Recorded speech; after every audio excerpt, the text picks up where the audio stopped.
என்பது வாஜிப். செல்வம் இருக்கும் பொழுது, வசதி இருக்கும் பொழுது அதை கொடுக்கலாம். மகர் கொடுத்து, சில சட்டத்தை மட்டும் சொல்கிறேன். மகர் கொடுத்து, மகர் என்பது ஆரம்பத்திலேயே கொடுக்கப்பட்டு விட வேண்டும் என்ற அவசியம் கிடையாது. முடிவெடுத்ததற்கு பிறகு, திருமணம் முடித்ததற்கு பிறகு கூட தாமதப்படுத்தி கொடுக்கலாம்.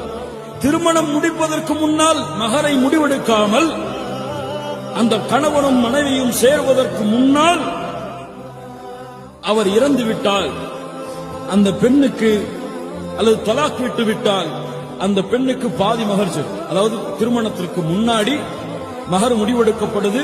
திருமணம் முடிஞ்ச பிறகு இருவரும் ஒன்றோடு ஒன்றாக இணைவதற்கு முன்னாலேயே தலாக் விட்டார் சொன்னா பிடிக்காம அந்த பெண்ணுக்கு பாதி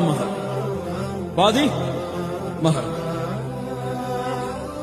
ஆனால் இருவரும் ஒன்றோடு ஒன்றாக சேர்ந்து விட்டால் முழு மகரும் அந்த பெண்ணையே சென்றடையும். இது மகருடைய சட்டங்கள். திருமணம் முடிஞ்சதுக்கு பிறகு அந்த மகருடைய தொகையிலிருந்து எதையாவது கணவனுக்கு கொடுத்தா அவர் பயன்படுத்திக் கொள்ளலாம். நான் கொடுத்த மகரை திருப்பி கொடுத்துருன்னு சொல்லி சண்டை போட்டு கிடக்கூடாது. அதற்கு அனுமதி கிடையாது.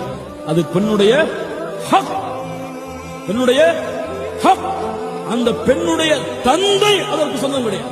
அந்த பெண்ணுடைய தாய் சொந்தம் கிடையாது. அந்த பெண் தான் சொந்தம். என்ன விரும்புகிறாளோ அதை செய்து கணவனுக்கு கொடுக்கலாம் என்றால் கூட திருமணத்திற்கு பிறகு அந்த பெண்ணாக மனம் வந்து கொடுத்தால் வாங்கி சாப்பிடலாம். சூரத்து நிசாவுடைய 4வது வசனம் அதற்கு ஆதாரம்.